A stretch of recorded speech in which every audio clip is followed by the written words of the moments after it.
जय श्री हरि। श्रीमद्भागवत महापुराणम चतुर्थ स्कंध अथ द्वाविंशोऽध्यायः। अब हम श्रीमद्भागवत महापुराण के चतुर्थ स्कंद में 22वां अध्याय सुनते हैं। महाराज पृथु को सनकादि का उपदेश। श्री गणेशाय नमः। श्री सरस्वत्यै नमः। श्री गुरवे नमः। श्री पुराण पुरुषोत्तमाय नमः। पिछले चतुर्थ स्कंद के 21वें अध्याय में महाराज पृथु का अपनी प्रजा को उपदेश देने के प्रसंग में हमने सुना कि पृथु महाराज का शासन ब्राह्मण वंश और भगवान के संबंधी विष्णु भक्तों को छोड़कर सातों द्वीपों के सभी मनुष्यों पर अखंड एवं अबाध रूप से था।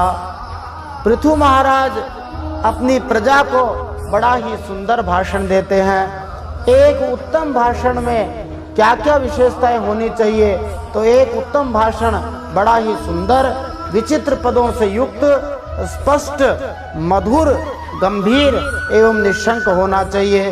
जो इस प्रकार के गुणों को लेकर भाषण करते हैं वे बहुत अच्छे वक्ता माने जाते हैं। पृथु महाराज अपनी प्रजा को कहते हैं कि जो राजा प्रजा को धर्म मार्ग की शिक्षा न देकर केवल उससे कर वसूल करने में लगा रहता है, वह केवल प्रजा के पाप का ही भागी होता है और अपने ऐश्वर्य से हाथ धो बैठता है।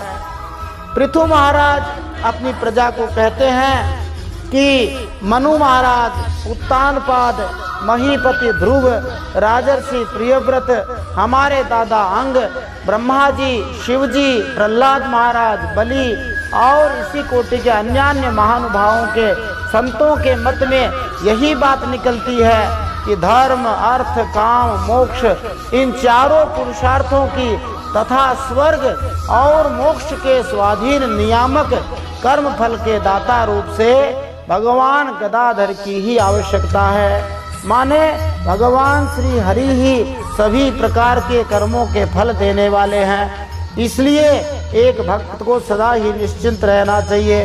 भगवान ही कर्मों के अनुसार फल देने वाले हैं। इस विषय में केवल मृत्यु के दौहित्र माने पृथु महाराज के पिता ऐसे दुष्ट वेन आदि कुछ लोग ही सोचनीय हैं और धर्म विमूढ़ लोगों का ही मतभेद है। उसका कोई विशेष महत्व नहीं हो सकता।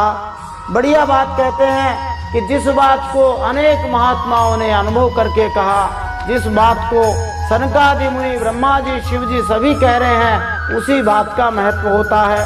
बाकी लोग बुराए हुए बोलते रहते हैं कि भगवान ने ये कर दिया, वो कर दिया, भगवान फल नहीं देता, ऐसा नहीं करता। भगवान ही सभी कर्मों के फल देने वाले, स्वर्ग और मोक्ष देने वाले, धर्म, अर्थ, काम, मोक्ष सब कुछ देने वाले वे ही हैं। बोलिए गदाधर भगवान की जय। श्री भगवान के चरण कमल बड़े ही दिव्य हैं। उन चरण कमलों की सेवा के लिए निरंतर बढ़ने वाली अभिलाषा उन्हीं भगवान के चरण नखों से निकली हुई गंगा जी के समान है, जो सभी के अनेक जन्मों के संचित मनों के मैल को तत्काल नष्ट कर देने वाली है। उन भगवान के चरणों का आश्रय लेने वाला भक्त सब प्रकार के मानसिक पापों को, दोषों को ढो डालता है और वे भगवान के चरण कमल सब प्रकार की कामनाओं को पूरा करने वाले हैं। इसलिए सभी लोगों को ध्यान, स्तुति, पूजा आदि के द्वारा मानसिक क्रियाओं, वाचिक क्रियाओं और शारीरिक क्रियाओं के द्वारा श्री भगवान का भजन करना चाहिए। मन से श्री भगवान का ध्यान करना चाहिए, वाणी से श्री भगवान का नाम उच्चारण और कीर्तन करना चाहिए और शरीर से श्री भगवान और भगवान के प्यारे भक्तों की सेवा करनी चाहिए। पृथु महाराज अपनी प्रजा से कहते हैं अपने हृदय में कपट बिल्कुल नहीं रखना चाहिए और यह निश्चय रखना चाहिए कि हमें अपने अपने अधिकारों के अनुसार उस पूजा पाठ भक्ति का फल अवश्य प्राप्त होगा।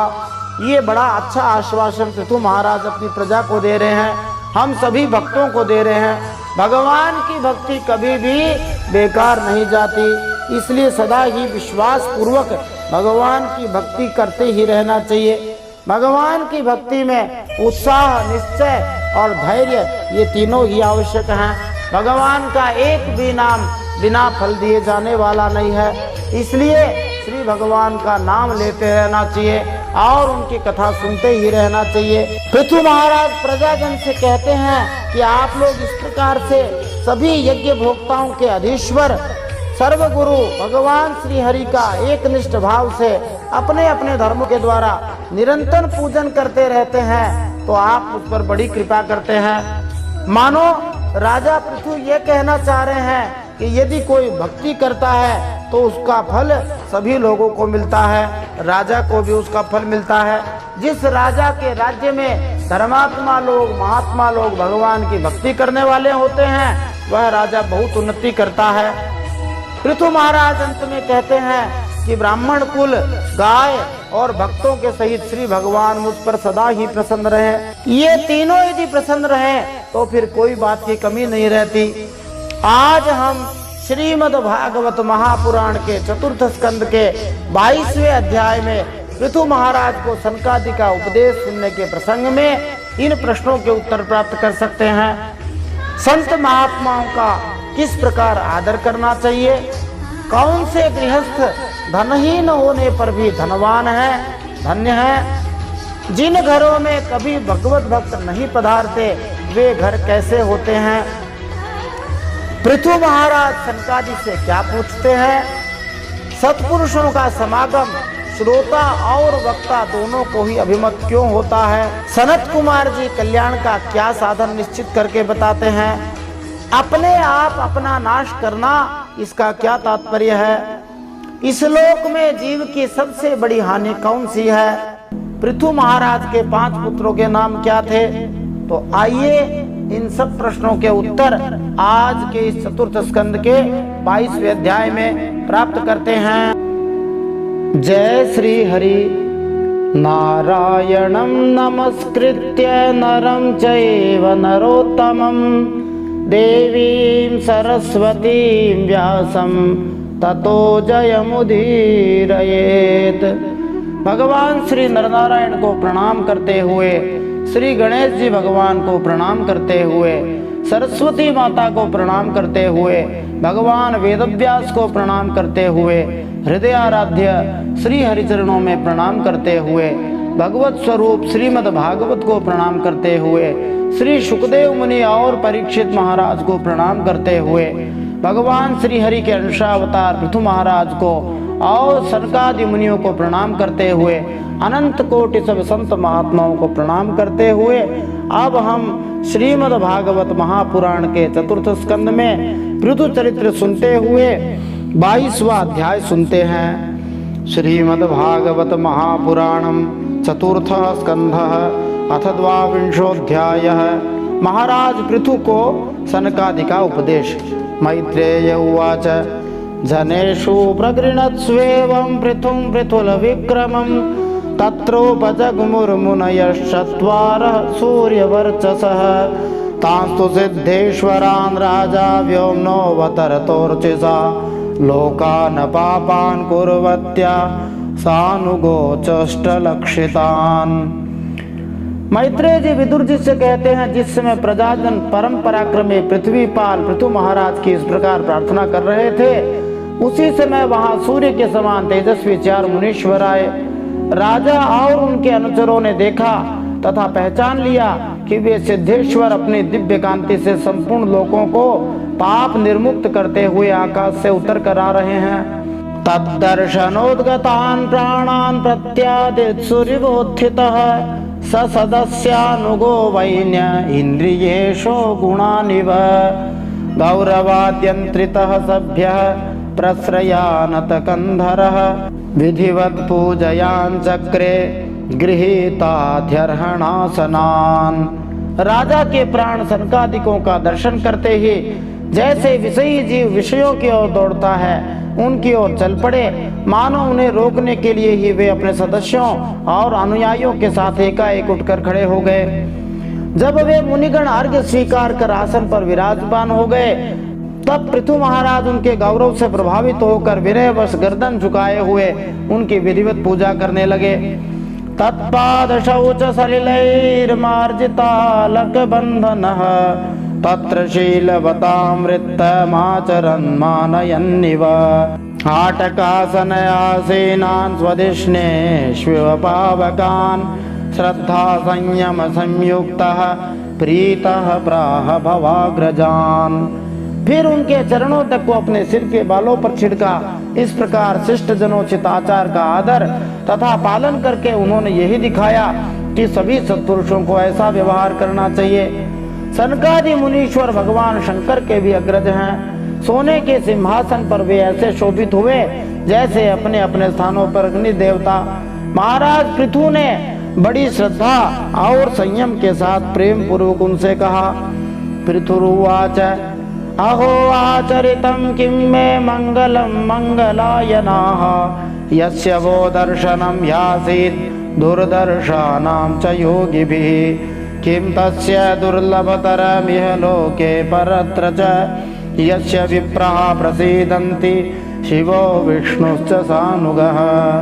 पृथु महाराज ने सनकादियों से कहा, हे मंगल मूर्ति मुनीश्वरों, आपके दर्शन तो योगियों को भी दुर्लभ है। मुझसे ऐसा क्या पुण्य बन गया जिससे स्वतः आपका दर्शन प्राप्त हुआ है।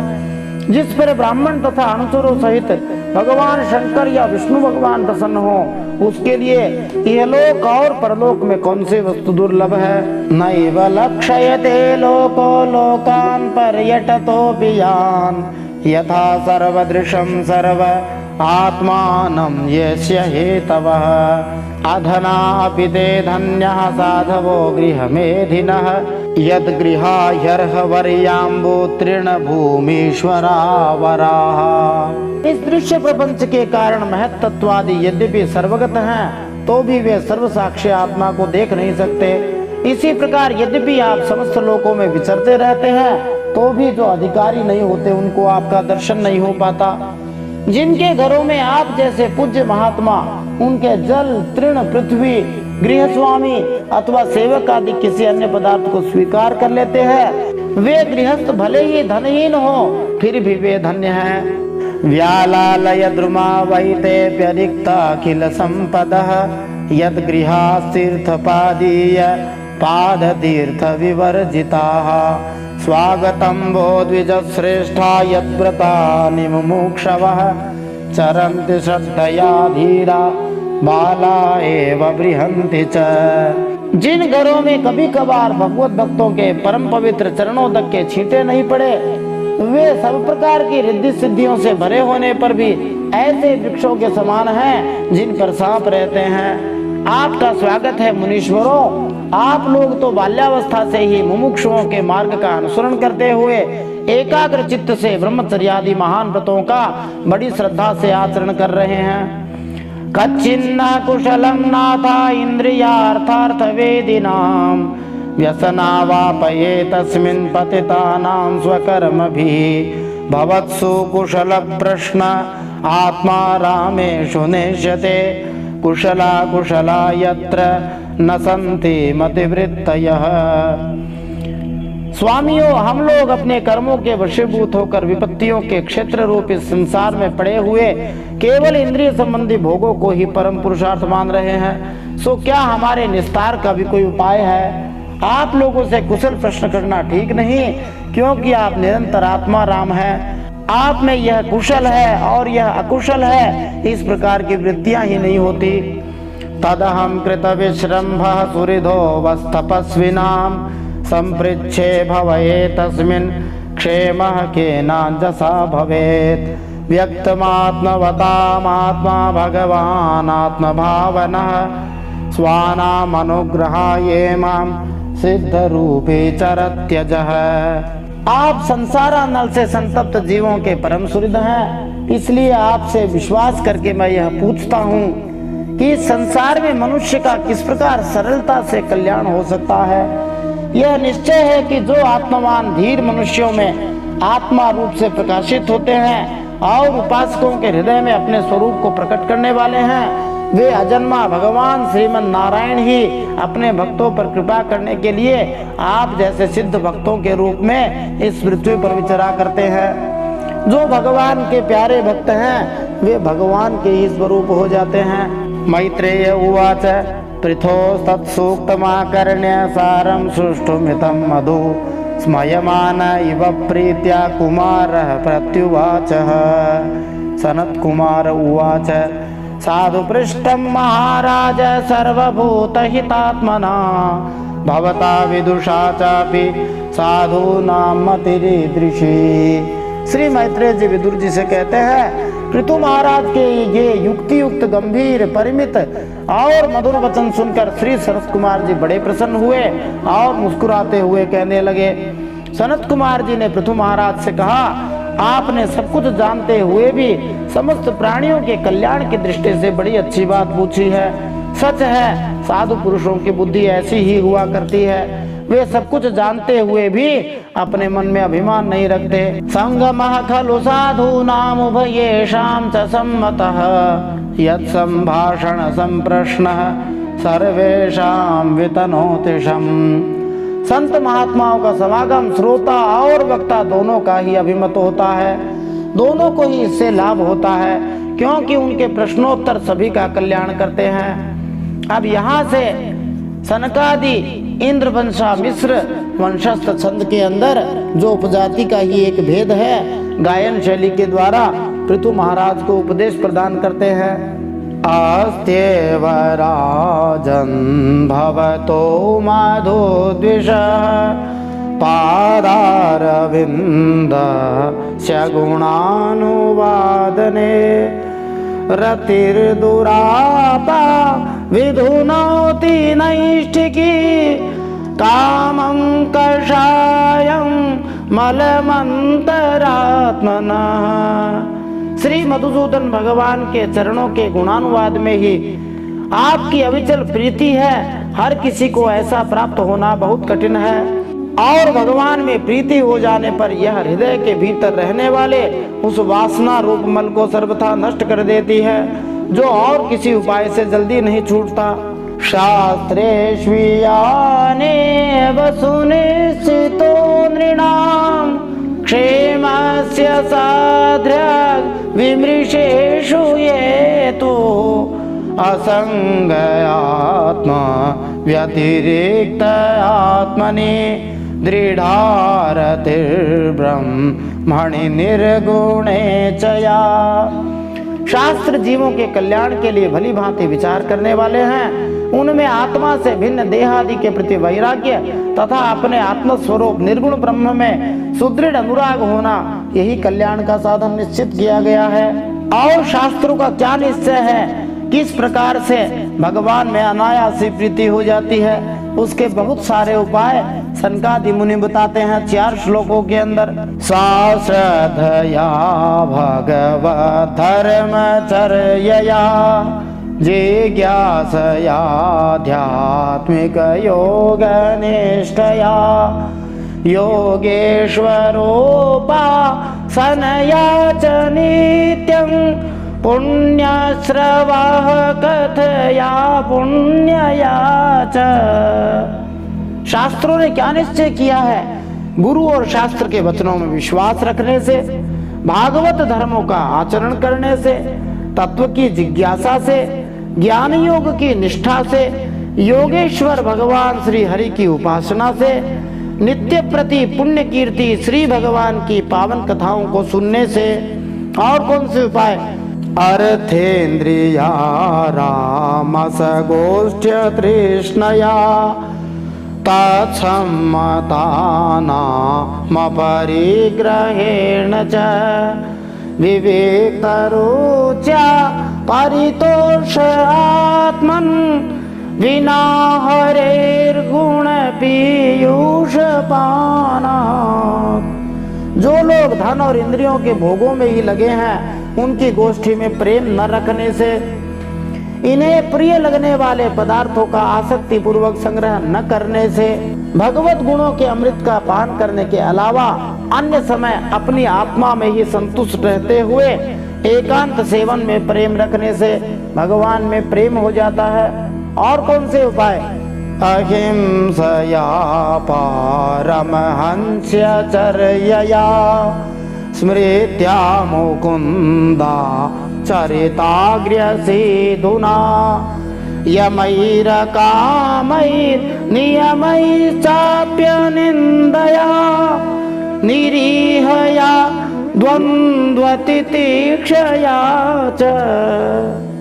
किसी भी जीव को कष्ट न देने से, निवृत्ति निष्ठा से, आत्महित का अनुसंधान करते रहने से, भगवान श्री हरि के पवित्र चरित्र रूप श्रेष्ठ अमृत का आस्वादन करने से, निष्काम भाव से यम नियमादि का पालन करने से, कभी किसी की निंदा न करने से, योगक्षेम के लिए प्रयत्न न करने से और शीतोष्णादि द्वंद्वों को सहन करने से भगवान में प्रेम हो जाता है।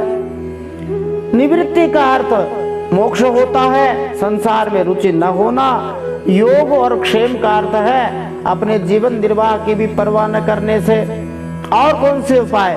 हरेर मोहोस्तात् पर कर्णपूर गुणाभिधाने न विजृंभमाणया भक्त्याय संगः सदसत्यनात्मनि श्याम निर्गुणे ब्रह्मणि चांग सारथी।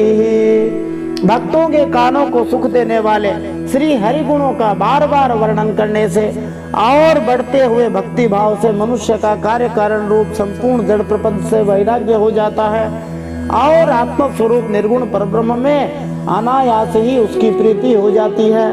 कल्याण का एक साधन नहीं है, अनेक साधन है। जैसे एक वैद्य के पास अनेक प्रकार की दवाई होती है और जो जिस बीमारी से ग्रस्त होता है उसको वही दवाई काम आती है, वैसे ही इतने सारे उपायों में से जिसको जो उपाय ठीक लगे वो उपाय कर लेना चाहिए। सबसे सरल उपाय है श्री हरि के नाम का जप कीर्तन करना और श्री हरि की कथाओं को सुनना। जो चीज हम सुनते हैं वैसी ही हमारी बुद्धि हो जाती है और वैसा ही हम सोचने करने लग जाते हैं। फिर जब भगवान में प्रीति हो जाएगी तो क्या होगा? सनकादिक कहते हैं यदा रतिर्ब्रह्मणि नैष्ठिकी पुमा नाचार्यवान् ज्ञान विरागरं हसा दात्यवीर्यं हृदयं जीवकोशं पंचात्मकं योनिमिवोत्थितोऽग्निः।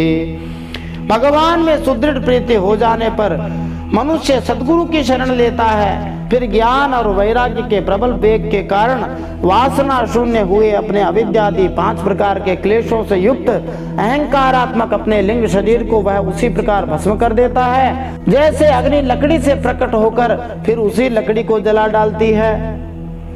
और फिर क्या होता है? दग्धाशयो मुक्त समस्त तद्गुणो नैवात्मनो बहिरंतर विचष्टे परात्मनोर्यद् व्यवधानं पुरस्तात् स्वप्ने यथा पुरुषस्तद्विनाशे।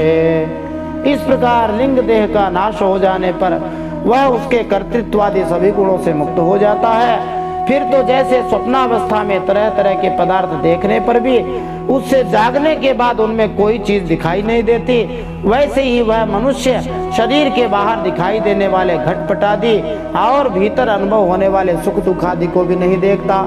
इस स्थिति के प्राप्त होने से पहले ये पदार्थ ही जीवात्मा और परमात्मा के बीच में रहकर उनका भेद कर रहे थे। सनकादि मुनीश्वर यहाँ कहते हैं भगवान में भक्ति होने पर सद्गुरु मिलेंगे। सद्गुरु मिलने के बाद में जो लोग कहते हैं कि गुरु बनाना चाहिए, तो गुरु सबसे पहले तो भगवान श्री हरि ही सबके गुरु हैं और केवल गुरु बनाने से कल्याण नहीं होगा। आगे बताया है कि गुरु की शरण लेने के बाद में अपनी अहंकारात्मक लिंग शरीर को भस्म करना पड़ता है, अविद्यादि 5 प्रकार के जो क्लेशों से युक्त है। इस प्रकार साधना स्वयं ही करनी पड़ती है। लेकिन गुरु बनाने का चलन इसलिए चल पड़ा कि अपने को कुछ करना नहीं पड़े। गुरु लोग कहते हैं बस हमारे एक कमरा बना दो, काम हो जाएगा। आत्मानमिन्द्रियार्थं च परं यदुभयोरपि सत्याशय उपाधौ वै पुमान् पश्यति नान्यदा निमित्ते सति सर्वत्र जलादावपि पुरुषः आत्मनष्ट परस्यापि विदां पश्यति नान्यदा। जब तक अंतःकरण रूप उपाधि रहती है तभी तक पुरुष को जीवात्मा, इंद्रियों के विषय और इन दोनों का संबंध कराने वाले अहंकार का अनुभव होता है, इसके बाद नहीं होता। बाह्य जगत में भी देखा जाता है कि जल, दर्पण आदि निमित्तों के रहने पर ही अपने बिंब और प्रतिबिंब का भेद दिखाई देता है, अन्य समय नहीं रहता। जैसे कोई व्यक्ति अपने आप को पानी में अथवा दर्पण में देखता है तभी उसको उस दर्पण में अपना प्रतिबिंब दिखाई देता है। जब माध्यम रहेगा, निमित्त रहेगा, तभी बिंब और प्रतिबिंब का भेद रहेगा। जब माध्यम ही नहीं रहेगा तो जीव और ब्रह्म एक हो जाएंगे। इंद्रियैर्विषयाकृष्टैराक्षिप्तं ध्यायतां मनः चेतनां हरते बुद्धेः स्तम्भस्थोऽयमिव रदात् भ्रश्यत्यनुस्मृतिश्चित्तं ज्ञानभ्रंशः स्मृतिक्षये तद्रोधं कवयः प्राहुरात्मापन्नवमात्मनः। जो लोग विषय चिंतन में ही लगे रहते हैं उनकी इंद्रियां विषयों में फंस जाती हैं, मन को भी उन्हीं की ओर खींच ले जाती हैं। फिर तो जैसे तालाब के किनारे उगे हुए कुश आदि अपनी जड़ों से उसका जल खींचते रहते हैं, वैसे ही वह इंद्रियासक्त मन बुद्धि की विचार शक्ति को क्रमशः हरता जाता है। जैसे ही विचार शक्ति नष्ट होती है तो पूर्व और पर की स्मृति जाती रहती है। जब स्मृति का नाश हो जाता है तो ज्ञान नहीं रहता। इस ज्ञान के नाश को ही विद्वान लोग अपने आप अपना नाश करना कहते हैं। नातः परतरो लोके पुंसः स्वार्थ व्यतिक्रमः यदध्यन्यस्य प्रेयस्त्वमात्मनः स्वव्यतिक्रमात् अर्थेन्द्रियार्था विद्यानं सर्वार्थापन्नवो नृणां भ्रंशितो ज्ञान विज्ञानात् येना विशति मुख्यताम्। जिसके उद्देश्य से अन्य सब पदार्थों में प्रियता का बोध होता है उस आत्मा का अपने द्वारा ही नाश होने से जो स्वार्थ हानि होती है उससे बढ़कर लोक में जीव की और कोई हानि नहीं है। सबसे बड़ी हानि यही है कि हम परमात्मा की प्राप्ति नहीं कर पा रहे। धन और इंद्रियों के विषयों का चिंतन करना मनुष्यों के सभी पुरुषार्थों का नाश करने वाला है, क्योंकि इनकी चिंता से वह ज्ञान और विज्ञान से भ्रष्ट होकर वृक्ष आदि स्थावर योनियों में जन्म पाता है। प्रायः सभी लोग धन और इन्हीं चीजों की चिंता में लगे रहते हैं। न कुर्यात् कर्हिचित् संगम तमस्ते भ्रमतितीरिषु धर्मार्थ काम मोक्षाणां यदत्यंत विघातकं तत्रापि मोक्ष एवार्थ आत्यंतिकत येष्यते त्रैवर्ग्योऽर्थो यतो नित्यं कृतान्त भय संयुतः परे वरे च ये भावा गुणव्यतिकरादनु न तेषां विद्यते क्षेम मीश विध्वंसिताशिषाम्। इसलिए जिसे अज्ञानांधकार से पार होने की इच्छा हो उस मनुष्य को विषयों में आसक्त नहीं होना चाहिए, क्योंकि यह धर्म, अर्थ, काम और मोक्ष की प्राप्ति में बड़ी बाधक है। इन चार पुरुषार्थों में भी सबसे श्रेष्ठ मोक्ष ही माना जाता है, क्योंकि अन्य तीन पुरुषार्थों में सदा काल का भय लगा रहता है। प्रकृति में गुण क्षोभ होने के बाद जितने भी उत्तम और अधम भाव और पदार्थ प्रकट हुए हैं उनमें कुशल से रह सके ऐसा कोई भी नहीं है। काल भगवान उन सभी के कुशलों को कुचलते रहते हैं। अब सनकादि वसंत तिलका छंद के अंदर नए गान के द्वारा पृथु महाराज को उपदेश करते हैं। ये बार बार छंद बदलने के पीछे यही कारण है कि श्रोता ध्यान से, सावधानी से सुने, क्योंकि मन बड़ा चंचल है। कथा सुनते सुनते कहीं का कहीं पहुंच जाता है, इसलिए उसको पकड़ करके फिर से ध्यान में लगाते हैं। इसलिए राग बदल देते, राग बदलते ही श्रोता का ध्यान चला जाता है। तत्त्वं नरेन्द्र जगतामथ तस्थुसां च देहेन्द्रियासु धिषणात्मभिरावृतानां यः क्षेत्रवेत्तपतया हृदि विश्वगाभिः प्रत्यक्षतास्ति भगवान् तमवेगी सोस्मि। जो भगवान देह इंद्रिय, प्राण, बुद्धि और अहंकार से आवृत सभी स्थावर जंगम प्राणियों के हृदयों में जीव के नियामक अंतर्यामी आत्मा रूप से सर्वत्र साक्षात प्रकाशित हो रहे हैं, उन्हें तुम वह मैं ही हूँ ऐसा जानो। यस्मिन्निदं सदा सदा मतया विभाति माया विवेक विदुति सृजिवाहि बुद्धि तां नित्यमुक्तपरिशुद्धविबोधता त्वं प्रत्यूढकर्म कलिला प्रकृतिं प्रपद्ये।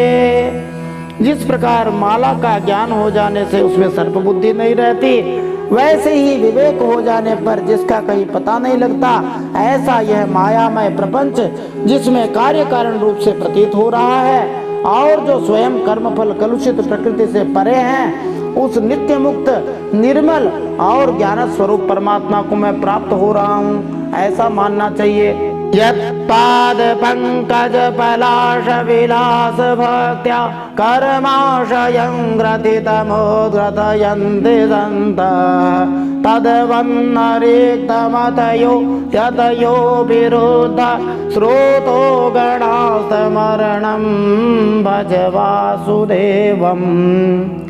संत महात्मा जिनके चरणों के अंगुली दल की छिटकती हुई छटा का स्मरण करके अहंकार रूप हृदय ग्रंथि को जो कर्मों से गठित है इस प्रकार छिन्न भिन्न कर डालते हैं कि समस्त इंद्रियों का प्रत्याहार करके अपने अंतःकरण को निर्विषय करने वाले सन्यासी भी वैसा नहीं कर पाते।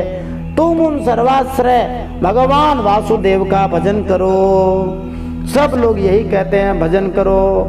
जैसे एक कक्षा में अनेक अध्यापक गुरु पढ़ाने जाते हैं, सभी गुरु लोग यही कहते हैं पढ़ाई करो पढ़ाई करो पढ़ाई करो। बच्चे दिन में 6 बार सुनते हैं मन लगा के पढ़ाई करो।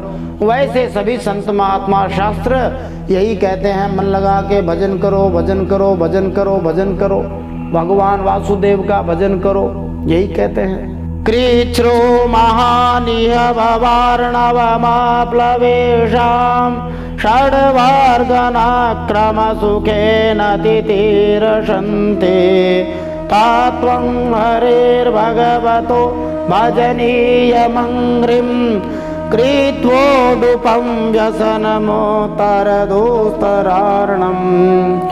जो लोग मन इंद्रिय रूप मगरों से भरे हुए इस संसार सागर को योग आदि दुष्कर साधनों से पार करना चाहते हैं, उनका उस पार पहुंचना कठिन ही है, क्योंकि उन्हें कर्णधार रूप श्री हरि का आश्रय नहीं है।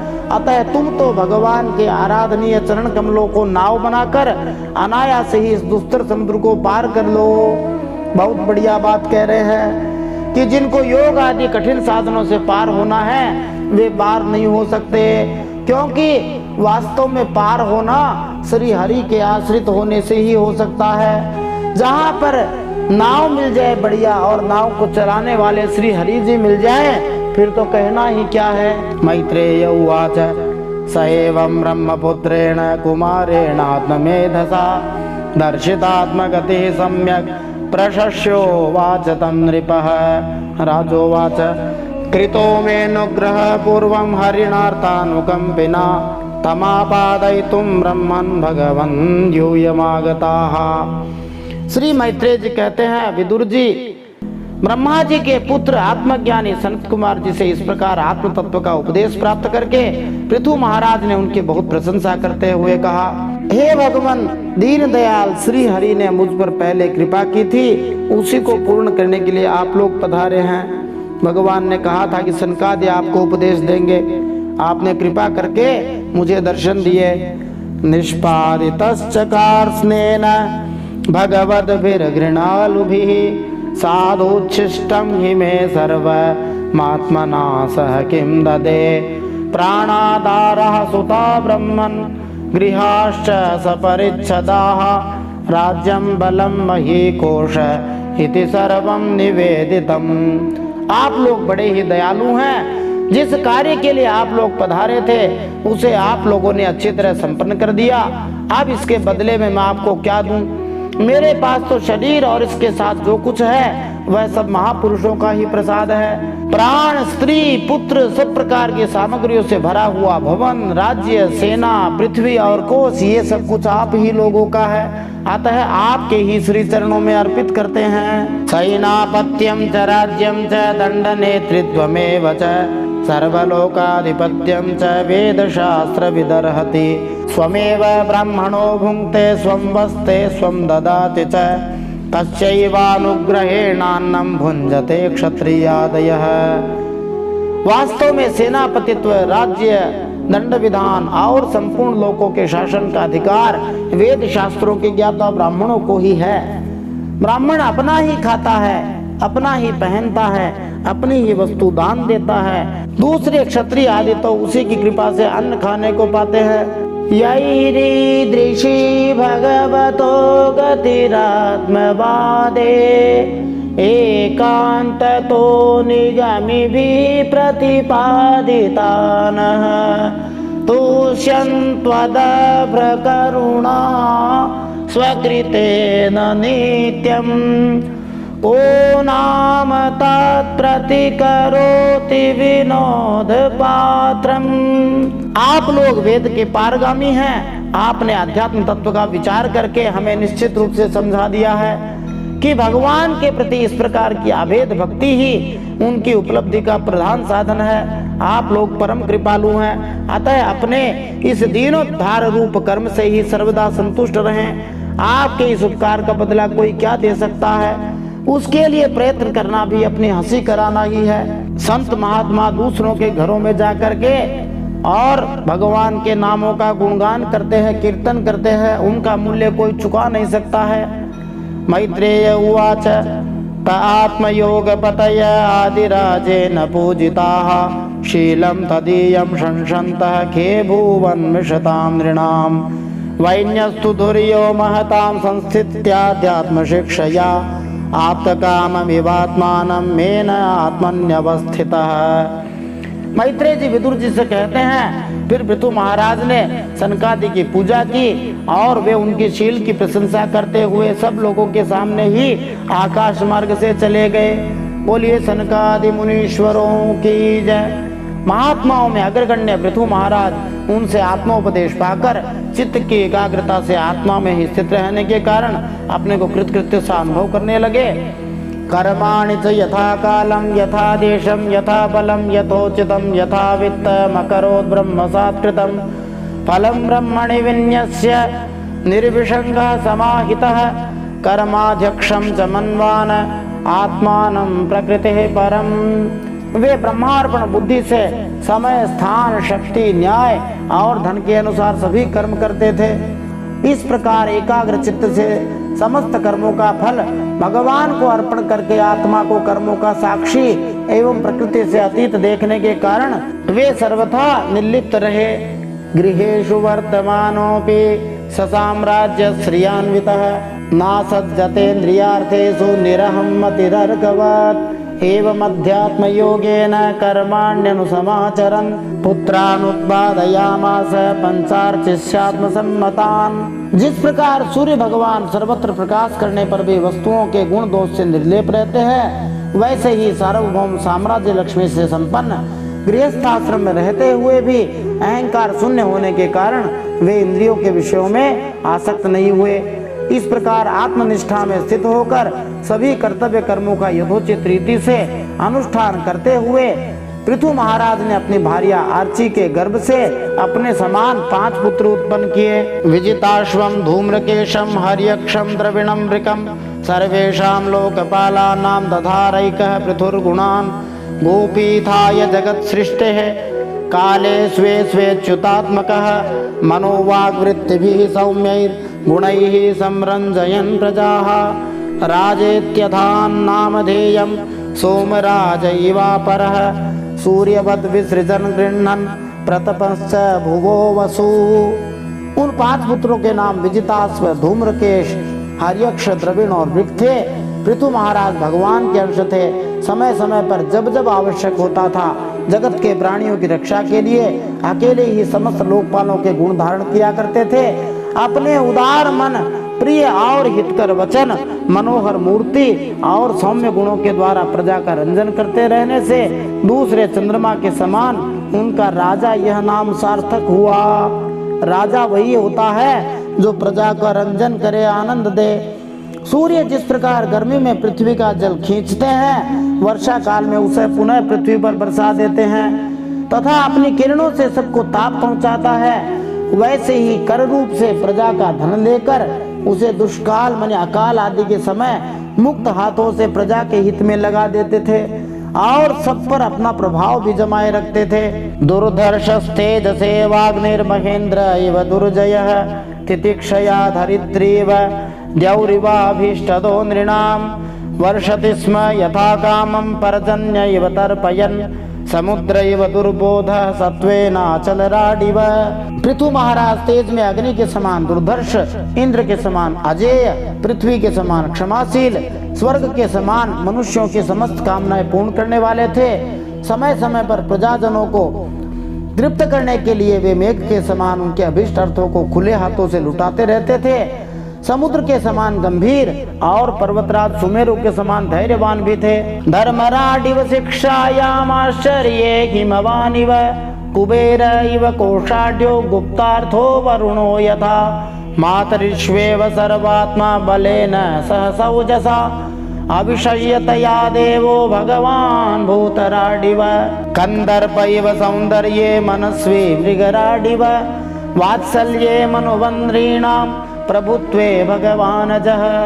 महाराज पृथु दुष्टों के दमन करने में यमराज के समान, आश्चर्यपूर्ण वस्तुओं के संग्रह में हिमालय के समान, कोष की समृद्धि करने में कुबेर जी के समान, धन को छिपाने में वरुण के समान थे। शारीरिक बल, इंद्रियों की पटुता, पराक्रम में सर्वत्र गतिशील वायु के समान, तेज की असह्यता में भगवान महादेव जी के समान थे। सौंदर्य में कामदेव के समान, उत्साह में सिंह के समान, वात्सल्य में मनु महाराज के समान और मनुष्यों के आधिपत्य में सर्वसमर्थ ब्रह्मा जी के समान थे। बृहस्पतिर्ब्रह्मवादे आत्मवत्वे स्वयं हरिः भक्त्या गो गुरु विप्रेषु विश्वक्सेनानुवर्तिषु श्रिया प्रश्रयशीलाभ्या मात्मतुल्यः परोद्यमे कीर्त्योर्ध्वगीतया पुंभिस्त्रैलोक्ये तत्र तत्र प्रविष्टः कर्णरंध्रेषु श्रीणाम रामः सतामिव। ब्रह्म विचार में बृहस्पति, इंद्रिय जय में साक्षात श्री हरि, गाय ब्राह्मण गुरुजन एवं भगवत भक्तों की भक्ति, लज्जा, विनय, शील एवं परोपकार आदि गुणों में अपने ही समान अनुपम थे। लोग त्रिलोकी में सर्वत्र उच्च स्वर से उनकी कीर्ति का गान करते थे। इससे वे स्त्रियों तक के कानों में वैसे ही प्रवेश पाए हुए थे जैसे सत्पुरुषों के हृदयों में श्री राम। बोलिए पृथु महाराज की जय, राजा रामचंद्र भगवान की जय। इति श्रीमद्भागवते महापुराणे पारमहंस्यां संहितायां चतुर्थस्कन्धे पृथुचरिते द्वाविंशोऽध्यायः श्रीमन्नारायणार्पणमस्तु।